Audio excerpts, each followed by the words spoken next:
Hello, everyone. Welcome to the second webinar of our Leading the Way Spring Series, Solutions for 2024 and Beyond. Thank you so much for joining us today. Today's topic is extremely important and we can't wait to dive in. We look forward to a meaningful conversation on the solutions for dreamers, including the recipients of the Deferred Action for Childhood Arrivals, or DACA. Almost 12 years ago, yes, that's 2012, Homeland Security Secretary Janet Napolitano announced that qualified young immigrants brought to the U.S. as children would be protected from deportation and would be authorized to work. Hundreds of thousands of immigrants have been able to work, study, contribute more fully to the U.S. because of this important policy. As of the end of September 2023, there's about 545,000 active DACA recipients in the United States. And we all know America is home for DACA recipients and for others who are eligible for DACA, but they can't be processed because of court challenges, and also for dreamers. They contribute to our communities. They are employees, students, family members, churchgoers, parishioners, our friends. They pay taxes, some start businesses, and like all of us, they are simply just trying to live into their American dream. So I know everyone's very excited for this poignant conversation today, and mostly to hear about the solutions that would help us continue to ensure that these Americans are welcome, that their barriers are removed, and that they continue to be an important part of our fabric. So without further ado, I want to introduce you to today's fantastic moderator, Bree Stensrud. Bree is the Director of Women of Welcome, which is a project birthed by the National Immigration Forum and World Relief. And she's also written an incredible new book, Start with Welcome. So Bree, now over to you. Thanks, Jenny. I am actually so thrilled to be here today because of the panelists that we have, and because this is such an important issue. And like Jenny said, my name is Bree Stensrud, and I have the pleasure of directing Women of Welcome. And that is a faith-based community of women that engages in the issues of immigrants and refugees from a biblical perspective. And so we are a national women's community who wants to live out our belief that each and every person is made in the image and likeness of God and should be talked about and advocated for as such. And so today, the topic is really close to my heart because I care very deeply about vulnerable people and their flourishing. And so do these people on this panel. And so I'm excited to just introduce to you the three panelists we have here today. Our first one is Gaby Pacheco. She is an influential, unbelievable influential immigrants' rights leader and educator from Miami. And she serves as the president and CEO of the Dream.us. And she actually comes from a mixed status family herself. And Gaby is an integral voice for dreamers. She is a longtime advocate for legislation that would actually solidify dreamers' future. And in addition to, she also did all the spearheading and was involved in the spearheading in the fight that helped lead to the creation of Deferred Action for Childhood Arrivals. So glad to have Gaby with us. We also have Dr. Dan Boone, who is the president of Trevecca Nazarene University in Nashville, Tennessee. He is a pastor and an academic who's been an outspoken advocate for DACA recipients, including those at his own university, which he leads. And lastly, we have Chen, who is the Associate General Counsel from Microsoft, leading Microsoft's U.S. immigration practice. He is a passionate immigration reform advocate who works to improve our ability to attract new global talent to the United States. And so I'm super excited to just gain all of the knowledge and wealth that you all have. So thank you for being with us today. We're going to get started right into the questions, and we're going to cover hopefully three main areas in our conversation today. First, we're going to talk about the contributions of dreamers and others. Then we're going to talk about the impact on employers and other communities. And then lastly, we're going to talk about solutions that we want to garner from each of these wonderful panelists who've been entrenched in this work and also have just some really viable, tangible solutions that we should be uplifting alongside them. So Gaby, I'm first going to start with you. You have been involved in this movement to pass legislation to protect dreamers, really namely the DREAM Act, since before 2010. So if there's one thing that you really, the general American public should know about what Dreamers are experiencing right now, and I'm talking about those who have status, DACA, and with and without DACA, what would it be? What would be the thing you would love for American citizens to know?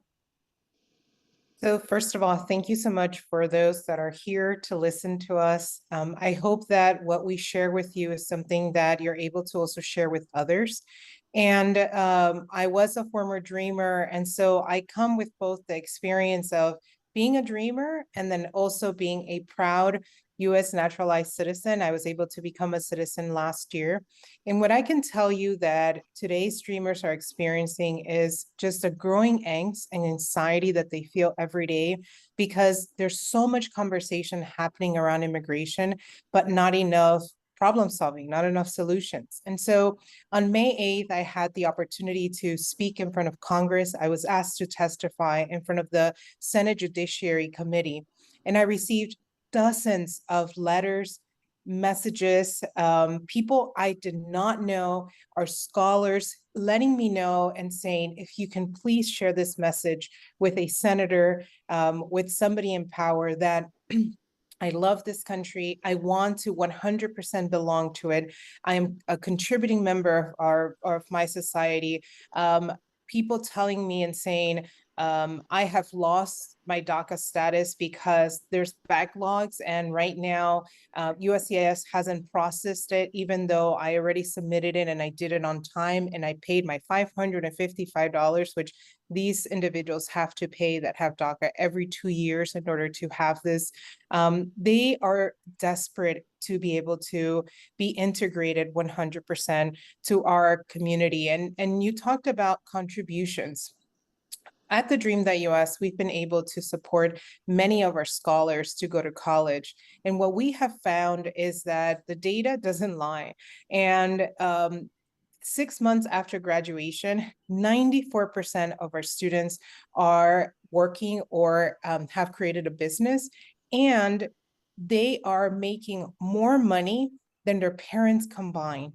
So talk about, right, young people who have grown up in this country. I came when I was 8 years old. Everything and anything I knew was the United States. What I remember from Ecuador was mostly my family. But really, I grew up here in this country, in this nation, believing I was American, knowing everything that had to do with American values. And what dreamers would tell anyone today is that they're just waiting for that opportunity. They, as I said in my testimony, they're not seeking pity. They're not wanting handouts. They just want that opportunity to be able to show that they want to work to become US citizens and 100% integrated into our country.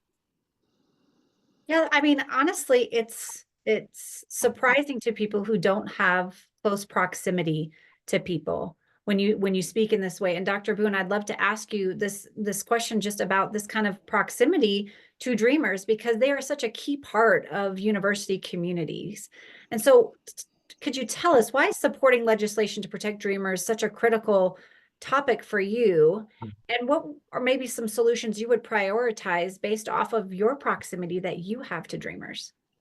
Now, for well over a decade now, dreamers have been my friends. They've been a part of our campus student body. I can say without question that in my 40 years, either pastoring on a university campus or across the last 20 years being president on a college campus, they are the most appreciative for their education of any group of students that I've seen. Their work ethic exceeds anyone I've ever seen. Their sense of entitlement is zero because they're working from a sense of having to earn every single thing they have. I was thinking about our Dreamer students yesterday. I was in Colorado Springs area, well, up in Greeley. We were celebrating my dad's 100th birthday. This Bronze Star, Purple Heart, World War II vet, and the kind of stories that he was telling about the sacrifices of his family for him to be able to have education reminded me a lot of what I hear from our dreamer families. and the kind of values that were instilled in that, what we now call the greatest generation. I'm seeing a generation that could become the next greatest generation for us in our colleges these days. And what they're looking for is the simple opportunity, the equality of being able to not only gain an education, but become credentialed within states, governments, so that businesses might employ them. And on the college side, a part of what I'm seeing with them is a fear, a hesitancy. I'll see many of these students just thrive through freshman, junior year, freshman to junior year, and then they hit their senior year, and you begin to see that fear. Where will I work? Where can I get a job? What state might I need to move to? And more often than not, we're talking with students who are telling us, I think I'm going to have to move. They'll name California, Kentucky, they'll name the states that are a little more progressive in terms of having made a pathway for dreamers to be able to be certified to do the work that they've been skilled and trained to do. So I'm watching that angst inside a generation that is ready to go to work in a nation that desperately needs them to work. So the solution side for us, I also serve as president of the Council for Christian Colleges and Universities. We met in Washington, D.C. in January, and we had Senator Lankford come and share with us the bipartisan legislation, which would have taken us well down the road. And our hearts were crushed just in the following weeks of that as that began to fall apart. And for me, that sense of a bipartisan agreement of what is simply common sense that we might be able to do to help and empower this particular generation of students is important for me. One other quick thing too, I often have people say to me about the number of dreamers that we would have at Trevecca. They would say, well, they're using my tax money. And I'm smiling. I'm saying, well, not actually. They're not receiving any Pell. They're not receiving any of the state scholarship aid. Matter of fact, it is a significant challenge for our universities to be able to bring alongside their contributions, and they are contributing at a significantly high percentage of the cost of their college education through their hard work, much more so than most of the others. So their contribution is actually strengthening the universities in a way that a lot of U.S. citizen students would not. So, I find myself almost nonplussed at times to figure out why common sense cannot find a way forward for good, hardworking, studious students who simply want to be a part of a nation, a community, and offer the skills that we've given them in college to make life better for the people that are around them. I mean, it's such good personal information. I'm sure you have dozens and dozens and dozens of stories of well-deserving students. It feels like there is a kind of a local conversation and a community conversation because of proximity. And it feels like there is also maybe just a detached national narrative that continues to swirl. And Gaby, I'd love to know from you, you've been working in this space and advocating for such a long time, along with other panelists too. But what is different or similar about the national debate going on right now? Maybe what was once debated and what's being debated now. What worries you the most about the national conversation about Dreamers in DACA? Yeah, I've been doing this work sadly for 20 years. And I say sadly because it's so unfortunate that we have always had bipartisan support. In actuality, this bill, the DREAM Act, was first introduced by Senator Orrin Hatch and Senator Durbin. Senator Orrin Hatch sadly is not with us anymore, but many of the senators who originally supported this have passed. And we have seen just a growing number of dreamers that in 2012 were able to get DACA. And that gave all of us, the whole entire country, a glimpse into what success can look like if we were to have policies that allow for people to be integrated. And one of the things that I remember back in the day is that there was this fear around the competition and the fear around, will the immigrants take our jobs? And what we have realized today is that the same way that in the 90s we had a shortage of nurses, we have shortages of nurses today. And in this like global economy, right, where we need workers, where we have people who are aging rather quickly, that we need more people to be helping and supporting and ensuring that we have teachers and people in healthcare and doctors and engineers and people in STEM, right? That DACA gave us a little bit of a glance and a glimpse of that.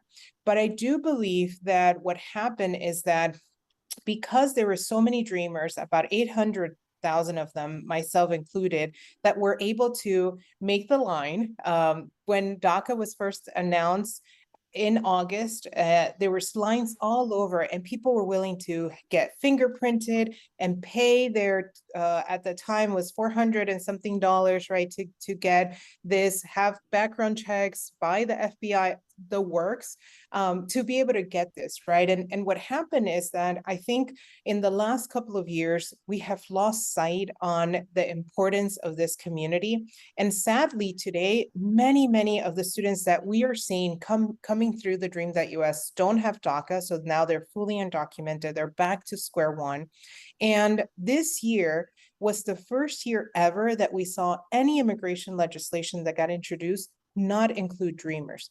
So I feel we have lost so much ground. We are back to square one.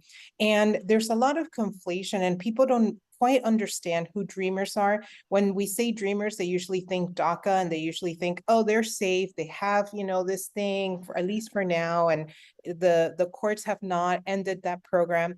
But in actuality, things are not as well. And I mentioned, right, the backlogs at USCIS, so people are starting to lose their status. In reality, back to what Dr. Boone was saying, is that every time there is some news in the media about this, everybody feels anxiety. Everybody feels stressed out because of the uncertainty, right? Living in limbo, constantly not knowing what's going to happen the next day.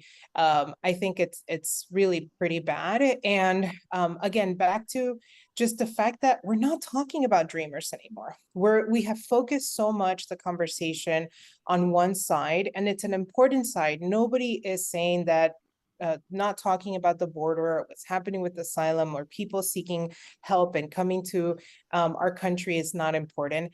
But if we do not have a conversation, if we have a conversation and we're on immigration and we're not talking about dreamers, we're doing a disservice to our country. Agreed. And I mean, there's such an impact on employers and colleges, universities, the economy as a whole. I mean, Jack, you tend to have audiences with all kinds of people. Microsoft, you lead the legal counsel. I'm wondering if you had an audience with federal policymakers what about the immigration system, about the status of dreamers and their impact on the economy, or even just on your company. What would that clarion call be? What would that message be to those policymakers? Yeah, so first of all, thank you for the National Immigration Forum for inviting our perspective as well as an employer, because it is an issue that is of extremely significant importance to us. I'm going to cheat and say I wouldn't just have one thing to say. I'll have two things to say to the policymakers. I think the first is I'm always really surprised at the looks on people's faces when you explain to them the kinds of contributions that dreamers are making broadly, but then when they hear from a company like Microsoft and we start describing the technical expertise, the sales expertise, the financial expertise that our professionals bring, who are dreamers.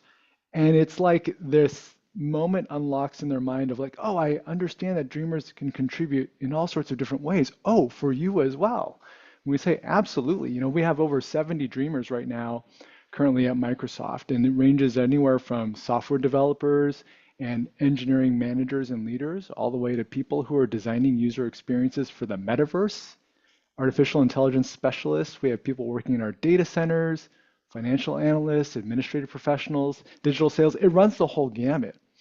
And I think one of the things that's been really helpful for us in our storytelling has been situating dreamers already deeply integrated in our business landscape because of the skills they provide, which then helps people in their minds see where dreamers can fit across the entire landscape in our society. And I think, to the points that Gaby and Dan were making earlier, there is an enormous amount of capability and strength that dreamers bring, but in some senses, it's the ability to bring people into a little bit closer of an understanding of what a dreamer's experience is and what it's like to know and work alongside a dreamer that can kind of start making that difference. And so that first piece is just helping people understand the incredible contributions and responsibilities that dreamers play and have at Microsoft. That's one of the things that we can bring to the table. I think the other thing is just that I would tell them is just a broader sentiment related to what Gaby was just mentioning. It's hard when you see all the work that has gone in to helping a collective awareness and consciousness arise around dreamers and the experiences and challenges they face and the need for a solution, and then to see new headwinds come up and the importance of a persistent message. And my message back would be, please don't ever get complacent and accept the impasse. We know how difficult it is for policymakers on the Hill to come together around any sort of issues, immigration being one of the most challenging, right? But for those who see themselves as real leaders for this nation, that's an opportunity to step forward consistently with a heart of curiosity, to learn more and to understand, and then the courage and conviction to say, there's probably something that we can do about it. This is actually one of those issues that has proven time and time again to be a truly, genuinely bipartisan issue. And if there's ever an opportunity to do something hard, but actually bring people together on something of real significance, this is one of those issues. Truly. I mean, and it seems like it takes kind of those three things. It takes courage, it takes conviction, and it takes just kind of a compelling way forward that we all need our leaders to go ahead and lead on. And it feels like an easy win, which I think is what makes it so hard, is that we see this bipartisan support and then we don't see the courage or the conviction to take it across the finish line. And then I think that is probably what is most confounding to us, is why can't we take this bipartisan topic across the line? So I want to talk about. Can I jump in and add one thing? Absolutely. I find the difficulty on the bipartisan success is a reality, but I think it's going to have to be the businesses of the United States that lead the way in solving some of this. We have a great partnership with a medical provider here who says to us, I could hire 800 nurses in my hospital system alone in Nashville, Tennessee tomorrow if I had them. I hear the same thing regarding IT, the school system. Our colleges are beginning to turn out the workers that the businesses of America need. And a part of what I'm trying to do is say to business leaders, I want you to step into this in terms of a conversation with your legislators, both on the state and federal level, to try to lead the way. They need to understand that the resources you need to succeed in your business are actually here, but they don't have legal access to be able to provide those at this time. I think that's a great word there, Dr. Boone. I mean, this leads me into my next question, Gaby, is, what if the US government told dreamers who have been contributing here in our communities and in our education systems and to our economy and our businesses, what if they could no longer work here? What would happen to dreamers if they had to leave, if the US government told them that they had to leave and they could no longer work here? So it wouldn't just be a disaster for the lives of those individuals that no other country than the United States, but it would be a disaster to the communities that they live in and the country as a whole. And right now, the United States receives from DACA recipients $9.4 billion in taxes annually. And they contribute $2.1 billion to Social Security, Medicare, So, I know a lot of people are worried about where Social Security is going to go. Imagine taking away a group of people who are right now working and supporting that.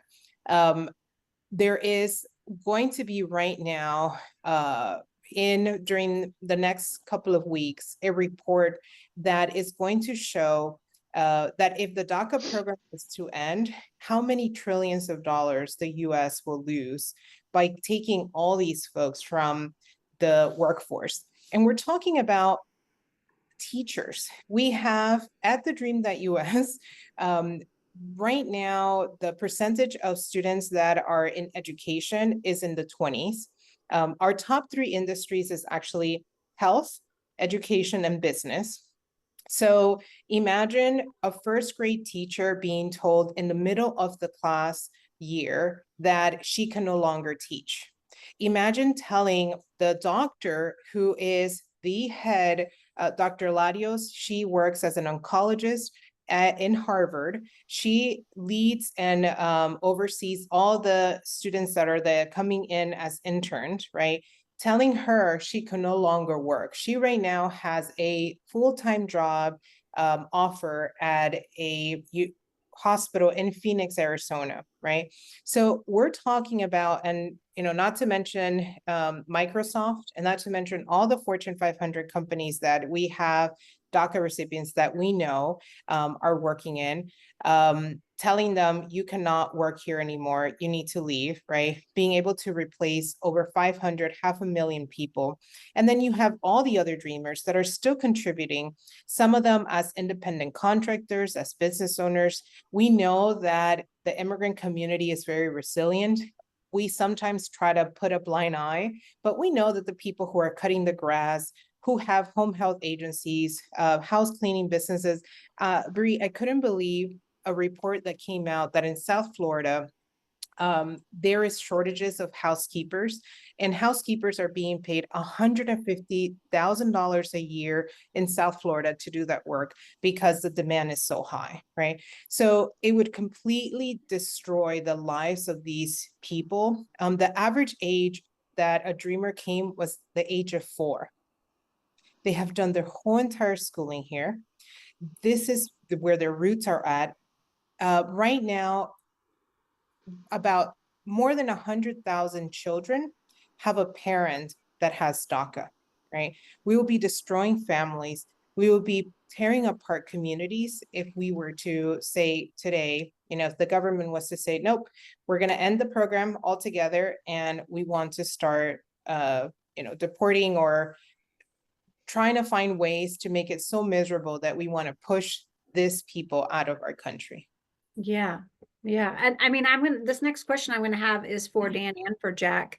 But we have over, I think we said earlier, 545,000 DACA recipients in the United States, and most of them are in the workforce, and they are in every industry across the board. What would it mean for universities like yours or Microsoft if just up and tomorrow, the courts eliminated DACA? What would that a tangible impact be for you in both of your spaces if that were to happen next week? Go ahead, Jack.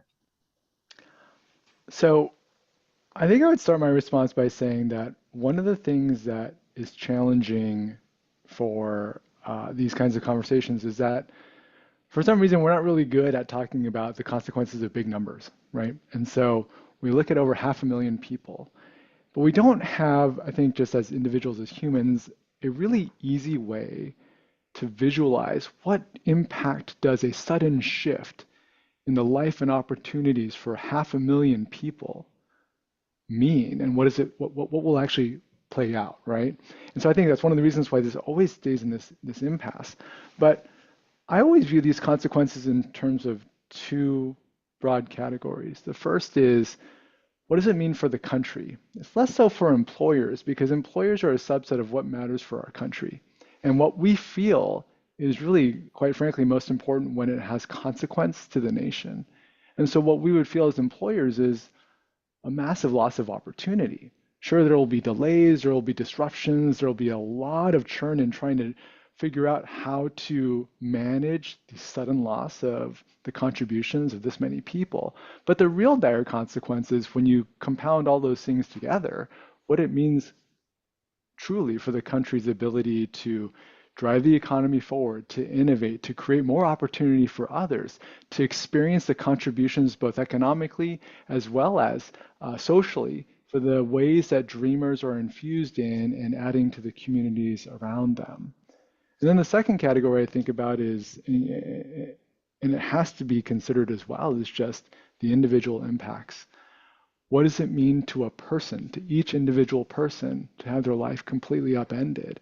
And that can't be something that we keep in only a theoretical box. That has a real, tangible consequence to people and everyone who relies on each one of those individuals, and that we can't forget. No, I want to step in with that human consequences piece of it. You know, I'm the old guy on the panel. I'm now living in my 7th decade on the earth. So if I can give some length of perspective, one of the things that has characterized America is a compassion for people, for what happens in the lives of human beings. And the total disruption of the lives of DACA students, of our dreamers, is something that reminds me of two particular moments in history, both which impact my own family personally. As a descendant of Daniel Boone, so you've got a old pioneer on the on the podcast today. My family has some roots in the Cherokee Indians, and the movement of the Cherokees from their homeland near the Great Smoky Mountains up into Oklahoma under the presidency of Andrew Jackson, I think it was, called the Trail of Tears. Well, it is one of the most painful stories in American history about taking a people who are settled and productive and enjoying life and thriving and participating in community and forcing them to another place.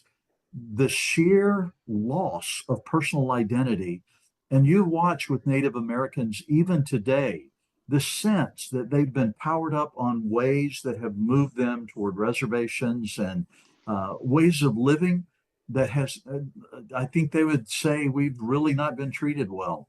The history of that in America has not been good.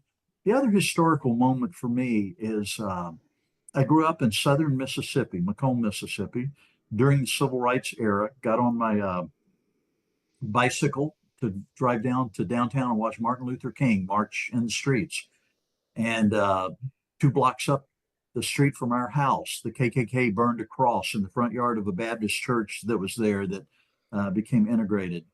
And I watched in southern Mississippi what began to happen as African Americans were denied access to higher education, even good education in many instances. And and I've lived such a long arc now. You know, for me, this is 50, 60, almost 70 years ago.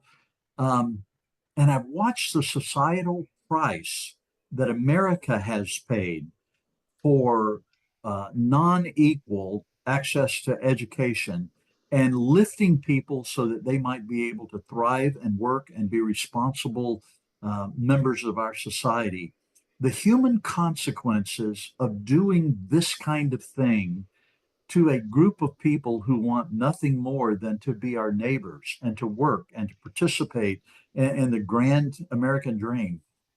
We are setting ourselves up for generations of angry people who, as they grow older, it begins to settle into their soul what was done to them.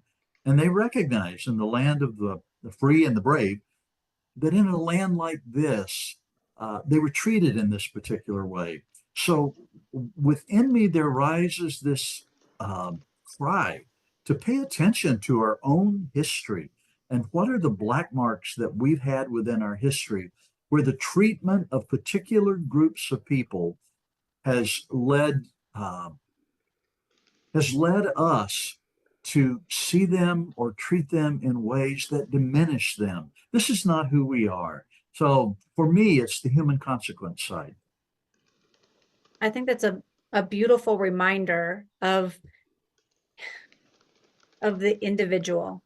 If within the big I of immigration, it's the individual, it's the lowercase I, and individuals are caught up in such a bureaucratic nightmare that we have in the inefficiencies that we put them through in order to jump through the next hoop and the next hoop and the next hoop. And they are people who are, from my belief as a Christian, are created in the image of God, which means that they are designed to be contributors and creators and to show up in the world with new ideas and with hope and with healing and all of these things. And so when I think about them contributing to the country just as an individual, and then thinking about them contributing to the country in our economy, and yet all of the holdups in the bureaucratic process that we have them entangled in. Jack, can you tell us just a little bit about the challenges that a business faces because of the bureaucratic nightmare that these individuals get caught up in, and how that affects your business? For sure. And, I think this is a great tie-in from talking about the real human aspect of this into how that is influenced by the bureaucratic process, right? One of the things that's most important and we'll start with the people who currently continue to have access to DACA. So for the folks who are in this situation, the number one thing that they need to have is the constant ability to renew their DACA in the midst of all of this uncertainty. For some employers, that's actually a pretty challenging prospect because they don't know who their DACA recipients are amongst their employee base. They don't know the process or the resources. They might not have the resources or financing for legal expertise to assist. Thankfully, Microsoft's not in that situation. Not only do we have a network and a community internally for our DACA recipients who choose to raise their hand and be part of it, but we offer free of charge to them the support to constantly renew their DACA each time it comes up. We also actually have enough internal expertise and resources to run pro bono services to help with DACA renewals for our local community as well. But for employers, the biggest thing and the biggest challenge is going to be the uncertainty of making sure people have continuous work authorization. I posted in the chat for anyone who's representing employers a resource page that we partnered with Forward.us on to help take it the next step forward, to help employers know other things that they might be able to do that will help solve some of the challenges that you face, but also importantly, the challenges that DACA recipients face. The first tip I would give you is to consider whether it makes sense to create an open and safe invitation for people to create a self-directed community within your organization. One of the reasons why that's been so important at Microsoft is it has given our dreamers a connection to one another, to share stories, to share tips, to share triumphs for when people are able to, in some cases, switch their situation from being on DACA into having a permanent status. And it has been super meaningful for not only the community, but also for those of us who support the community. The second thing is to remember that it isn't just about DACA. In some circumstances, employers may be able to sponsor DACA recipients for employment-based pathways. We've been able to do that for a small percentage of our DACA recipients, and that's transformative. Getting someone from a situation of having to renew constantly and not knowing what's going to happen to the program to then having a green card and knowing that the nightmare's over and they can rely on that forever.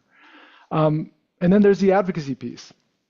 Where is it that an employer can contribute to raising awareness? And this is going to run a wide spectrum, right? It's not going to make sense for every employer to go out there and be leading the charge.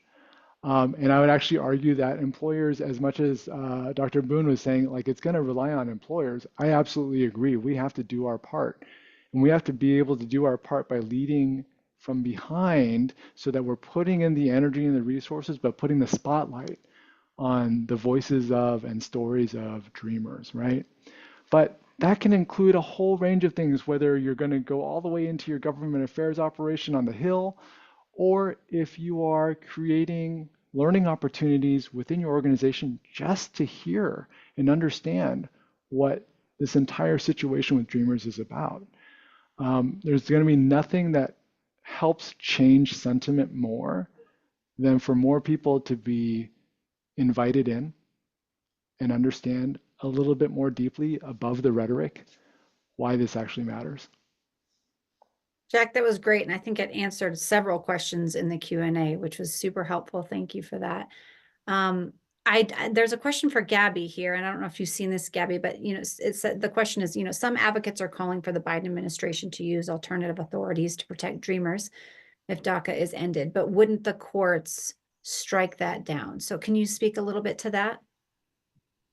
Yes, I think we are in a very different time than we were during the Obama administration, when we were asking the Obama administration to use the administrative, executive power to do things. I do believe that the Biden administration can do more, and there are certain things that Jack mentioned it a little bit. For example, they can expedite advanced parole for Dreamers, right? Right now, it's taking very long for that to happen. They can do D3 waivers. They can ensure that DACA recipients who are married to US citizens can have ways to be able to actually have waivers to waive some of the bars that they have. So there is things that we believe that the Biden administration can do. However, the same thing that we saw with DACA, the same thing we saw with DAPA, and everything that the Biden administration, frankly, has done on immigration, we just expect for there to be some lawsuits. However, that should not stop anyone, right, from actually doing the right thing. And I think that would show the individuals and the community that this is an issue that people care about. And even though, for example, the May 8th hearing, a lot of folks were kind of up in the air saying Congress is not going to take this issue on. Well, if we don't talk about it, if we're not pushing Congress, if we're not actually part of the discussion, of course, nobody's going to care and nobody's going to take action. So yes, this is something that is currently happening. And I'm not sure if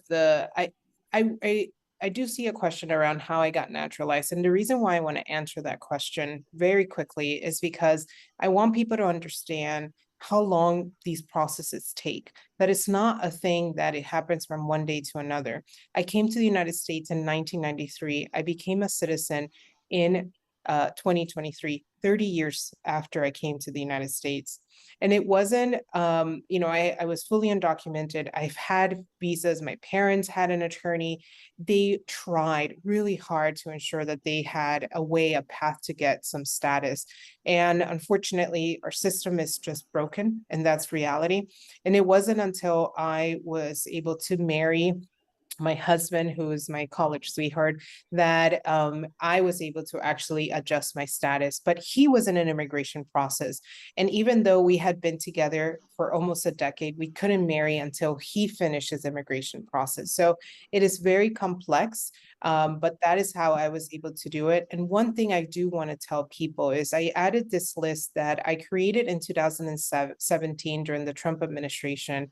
I was going through cancer treatment at the time. I was really upset about thinking, that I was going to lose my job, which gave me the ability to have health insurance, and thinking, I lose DACA, I lose my health insurance, I lose my cancer treatment. How am I going to do this? And so one day I woke up and I said to myself, Gaby, you cannot control what President Trump is going to do. The only thing you can control is how you react to it. So what are you going to do to prepare for it? So I created a list and I put it on Facebook, and other Dreamers started adding on to it. And the list went viral. And I think that list still stands today. And so I offered not just for DACA recipients, but for those who support and care about this community. As Jack was saying, there's a lot of things that we all can do to be supporting Dreamers. And I hope that that list is helpful to everyone. And I do encourage everyone to read through it, to understand some of the things that DACA recipients are going to have to go through and prepare if DACA was to go away. Thank you for that, Gaby. That's a lot of work put in, and it's a lot of input from the community, which is really, really important. We are at our time, if we are sticking to our time. And so I'd like to ask one final question, hoping maybe just for a 1-sentence, 2-sentence answer from each of you. Either You can answer one of these two questions. What do you hope for the most in this space? Or what is the one thing you wish people would do right now to help contribute pushing this legislation forward? I'm going to start with Dr. Boone. Yeah, just a quick answer. I wish more companies would take the step to provide internships for college students who are DACA without requiring a Social Security number to have that particular experience. I think if that were to happen in a lot of industries and companies, it would open the eyes of the people who would work with DACA students to just feel very differently about this. That's one of my hopes. Okay. All right. Jack? I will say that I hope that we can stop trying to tell somebody on the other side of the issue that they're wrong, and instead be more effective in helping them understand a little bit more to add to what they believe. Do that persistently, and know that with that persistence, to Gabby's point, it will take time, but it will bear fruit. Thank you, Jack. Gaby, I'm going to let you have the last say on hope in this space before I turn it over to Jenny to close us out.